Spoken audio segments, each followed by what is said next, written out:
Morning, everyone. Joe Biden is a patriotic American, a heroic American, a great American, and one of the most consequential presidents in American history. He's put the people of the United States of America ahead of his own political aspirations to serve a second term. Over the last 3.5 years, President Biden, in partnership with Vice President Harris, have delivered for the American people in an extraordinary way to make life better all across the country. President Biden and Vice President Harris inherited 3 catastrophes at the same time from the prior administration. President Biden, in partnership with Vice President Harris, inherited a public health catastrophe that was badly mismanaged in the context of the COVID-19 pandemic, a once-in-a-century public health crisis, and turned the situation around.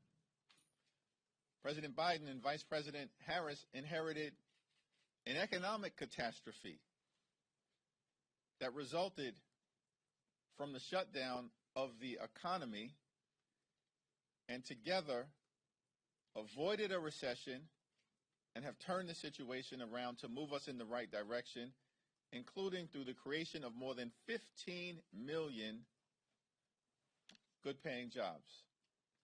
President Biden and Vice President Harris inherited a democracy crisis, taking office only 2 weeks after the January 6th violent insurrection, where a violent mob of individuals tried to halt the peaceful transfer of power in a way that never before had occurred in the United States of America. President Biden and Vice President Harris inherited a public health catastrophe, an economic catastrophe, and a democracy catastrophe at the same time. And under the leadership of President Biden, in partnership with Vice President Harris, House Democrats and Senate Democrats have turned things around in order to create a brighter future for the American people. That's the Democratic track record. Extreme MAGA Republicans have been in the majority for over 18 months. Can anyone name a single thing that extreme MAGA Republicans in the House have done in order to make life better for the American people? A single thing that they have done. You can't. As many House Republicans, like the distinguished gentleman from Texas, the Honorable Chip Roy, have pointed out, you can't name a single thing that extreme MAGA Republicans have done on their own to make life better for the American people. They are incapable of governing. And so there's a big difference between the leadership of President Biden, Vice President Harris, House Democrats and Senate Democrats, and the chaos, dysfunction, and extremism that we've consistently seen from House Republicans. Questions? Good morning. Thank you. Considering the demonstrations that we saw outside the building and everything, many of these folks associate with the left wing of your party. Talk about that divide and how Republicans will use that as politics against Democrats. And moreover, there were only, I think, 23 arrests here, grand total, Capitol Police and elsewhere. Should the District of Columbia U.S. Attorney be trying to prosecute these folks more forcefully? Should that be an issue that maybe that there aren't more prosecutions? It's not clear to me that any of the protesters associate with the left wing of the Democratic Party, when these are individuals who have been aggressively protesting members of the House Democratic Caucus every week, every month, year after year, from October 7th, in connection with our support for the special relationship between the United States and Israel. So that's a factual assumption that is inaccurate. With respect to the unlawful activity that we've seen take place, particularly immediately outside of Union Station, it is unacceptable to deface public property, desecrate the American flag, threaten Jews with violence, or promote terrorist organizations like Hamas. Unacceptable. Anyone who engages in that activity should be held accountable to the full extent of the law. Not that complicated. Thank you, Mr. Leader. So I spoke with House Dems who boycotted Netanyahu's speech yesterday, and they stated that instead of Netanyahu speaking to Congress, he should be engaging in a ceasefire deal. So what do you make of the fact that the Prime Minister didn't really talk about a ceasefire during his speech, given that nearly 40,000 Palestinians have been killed and hostages are still being held captive? It is my hope and expectation that in the conversations that the Prime Minister has today with both President Biden and Vice President Harris, that a major topic of the conversation will be the Biden-Harris peace plan that calls for, of course, the defeat of Hamas, the freeing of the hostages who have now been held in horrific conditions for close to 300 days, including American citizens, alongside Israeli citizens, and for the immediate surging of humanitarian assistance into Gaza to help out civilians who have been in harm's way through no fault of their own. The Biden-Harris peace plan calls for a ceasefire of at least 6 weeks in phase one to allow for the movement toward a more permanent ceasefire and a just and lasting peace between Israel and the Palestinian people in a way that provides for the safety and security of the people of Israel, allows for the reconstruction of Gaza, partnerships with moderate Arab states like Jordan and Egypt, as well as movement toward normalization with Saudi Arabia, building upon the normalization that has already occurred with the Gulf states, and, of course, in my view, surging economic activity of Palestinian civilians in both Gaza and the West Bank as part of a movement toward ensuring we can get to the just and lasting peace that every reasonable person in the world should want to see in the Middle East. Thank you. Background? Oh, thank you, Mr. Leader.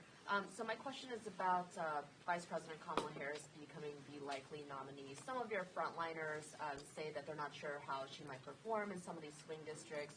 She has a short amount of time to introduce herself. Are you having any conversations with any of your frontliners, and what's your response to them being a little bit hesitant on maybe how she'll impact down ballot?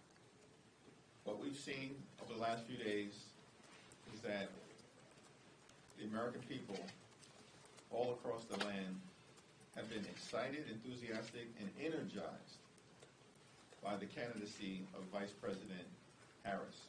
Vice President Harris has a vision that is designed to lower costs for everyday Americans, grow the middle class, end price gouging, defend democracy, and protect reproductive freedom.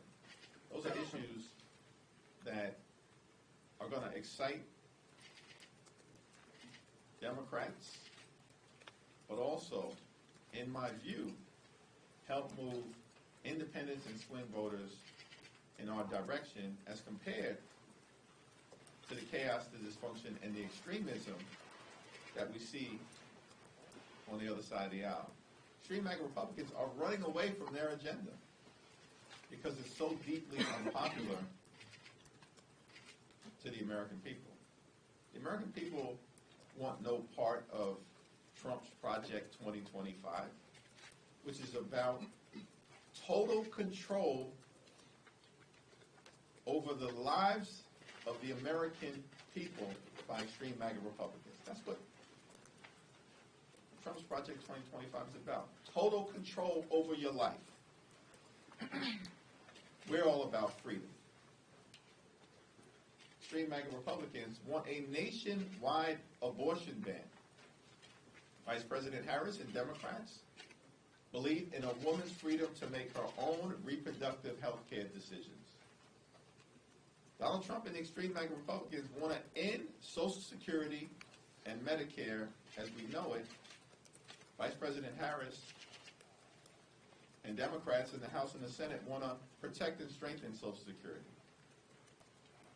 These are the issues that are going to be important in our congressional districts all across the country, in the Senate races, and the issues that will be before the American people in November. I am confident that Vice President Harris is on the right side of each and every one of those issues. Back, Rose. Thanks. So leading up to this decision by President Biden, there were many members, especially some from safe seats who really wanted Biden to stay in the race. How, now that we see the outcome, how are you addressing some perhaps hurt feelings or challenges with those members who are still upset with how this whole process went down? I haven't had a single conversation with a member of the House Democratic Caucus who has expressed that they are upset with what has unfolded. We are all disappointed in the fact, in my view, that up until this point, the tremendous track record of accomplishment led by President Joe Biden hasn't necessarily been fully felt by the American people, but that often occurs. Yet President Biden, notwithstanding the fact, as he indicated last night, was ready to make his case to the American people, decided in a selfless way to pass the torch to the next generation of Democrats led by Vice President Harris. We are unified. The other side is falling apart. Extreme MAGA Republicans are having a complete and total meltdown. They're lying about Trump's Project 2025. They're lying about reproductive freedom and their intentions to impose a nationwide abortion ban.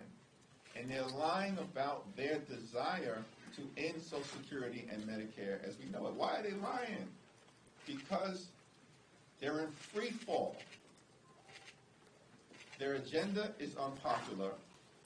Their presidential nominee is the oldest in American history from a modern political party.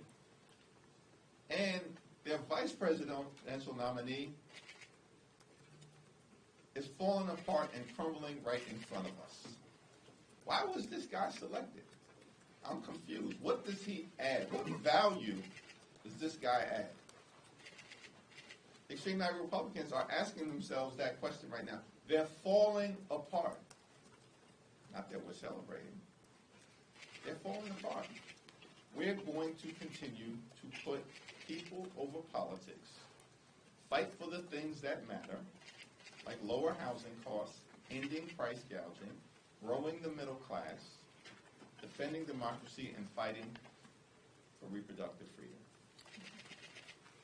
Thank you, Mr. Leader. The Senate voted earlier this week on a bill that would enable victims of non-consensual, sexually explicit deepfakes to be able to sue the perpetrators. Later on today, they're going to vote to advance two child online safety bills. there's not been much progress over on this side on these issues. They're issues that are really, really important to the American people. With the House leaving early today to go on August recess, you all not being back until September, is there any optimism that any progress on this issue, which seems to have some bipartisan support, not just within Congress, but across the country, is there any hope that any of these issues will be addressed by the House before the election? House Democrats are going to continue to focus on trying to find bipartisan common ground with our Republican colleagues on any issue in order to make life better for the American people. That is what we have repeatedly done throughout this entire Congress. We believe that our job as members of Congress and representatives of the American people is to solve problems for hard-working American taxpayers and deliver real results. That's the House Democratic caucus track record. The problem we confront is that the other side is all about chaos, dysfunction, and extremism. They are lying to the American people. We have a single legislative item that is on the floor today.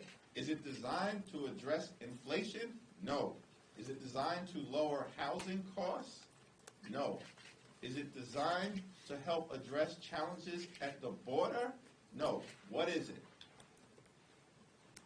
It's a fake and fraudulent resolution cooked up, I think, by one of the representatives from New York. Continues to embarrass herself regularly. That lies about the vice president. She was never assigned the position of border czar. They're making that up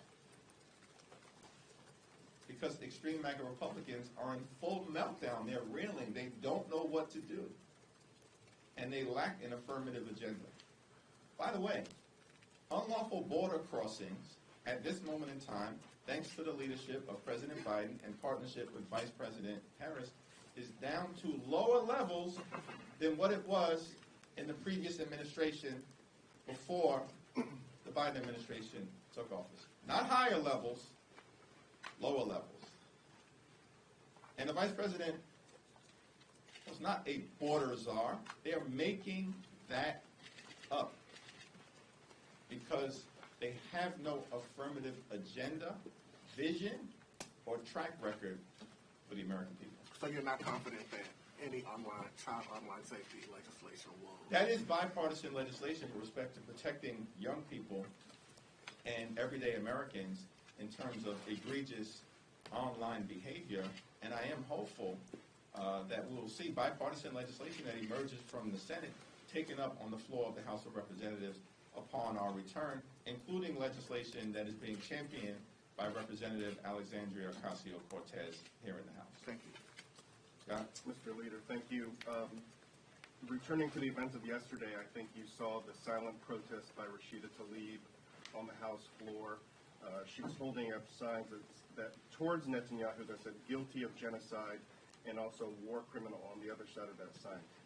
Did you think that was an appropriate thing for her to do? And if not, what do you think the consequences should be?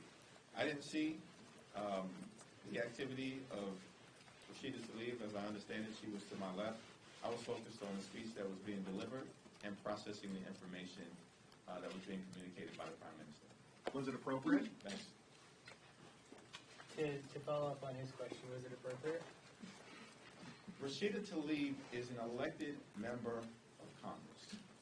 Okay, she has a responsibility to her district in the same way that I have a responsibility to my district. Mr. Leader, I don't know if you saw the Judiciary Committee hearing yesterday, but Director Wray suggested that perhaps President Trump wasn't hit directly by a bullet in his ear, but perhaps shrapnel instead. Do you think that matters? And do you also believe that perhaps that means that President Trump should release his medical records as it relates to this investigation into the assassination attempt? Well, political violence is not acceptable in any way, shape, or form in the United States of America. And any effort to understand what happened, why it happened, and how do we prevent any type of attempted assassination on a political leader in the United States of America from ever happening again should be done in a thoughtful, comprehensive, and bipartisan fashion. The House voted on legislation yesterday to establish a bipartisan task force that received unanimous support from both Democrats and Republicans. That is the appropriate way to go. I'm thankful that the former president was not seriously injured in the attempt on his life, and I wish him a full and complete recovery. Thank you, Leader Jeffries. Regarding Vice President Harris, the group Black Lives Matter recently came out against her presumptive nomination for the Democratic nomination, which is going to happen without a public vote. They said that delegates are not oligarchs and that there needs to be a public vote on her nomination to complete that process. As someone who's going to be attending the Democratic Convention later next month, what do you say to groups like Black Lives Matter and others that think that the legitimacy of this presumptive nominee is probably not complete without a public vote and think that the process is oligarchic right now? What do you say to them? Well, it's unclear to me which specific group you're talking about. There are a variety of different Black Lives Matter chapters across the country. There's no one national organization, and so it's hard to respond without understanding the context, other than to say Kamala Harris is the presumptive nominee for a reason. She has excited, energized, and united Democrats all across the country, and that will be reflected, in my view, in the vote of the delegates, who have the ultimate power to determine who represents the Democratic Party at the top of the ticket.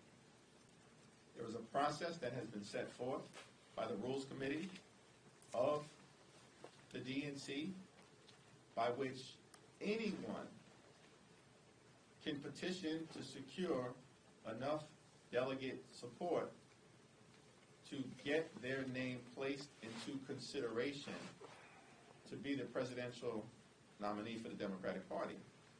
That's an open, available, and accessible process.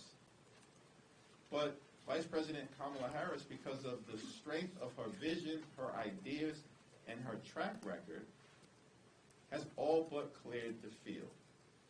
Not from the top down, but from the grassroots up. Last question?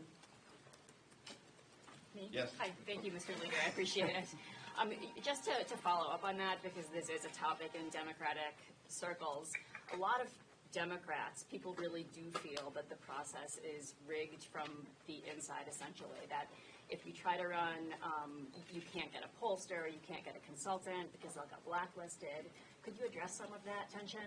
I haven't heard any of that from anyone that I'm privileged to represent back home in New York City, or in any of my travels throughout the country, or from any single member of the House Democratic Caucus, or from any of our supporters who have embraced the candidacy of Vice President Kamala Harris. This was all organic in terms of the surge in enthusiasm and energy directed at Vice President Harris's campaign. She, in fact, indicated that she's going to work hard to earn the nomination, and she has done it presumptively in record speed.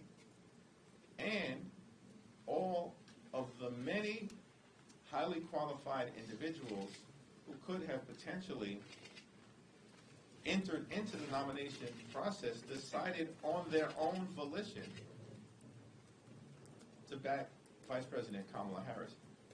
These aren't bashful individuals, but they decided on their own that unifying behind Vice President Kamala Harris was not just the right thing to do for the Democratic Party, it's the right thing to do for the country. As Democrats, we're going to fight, led by Vice President Harris,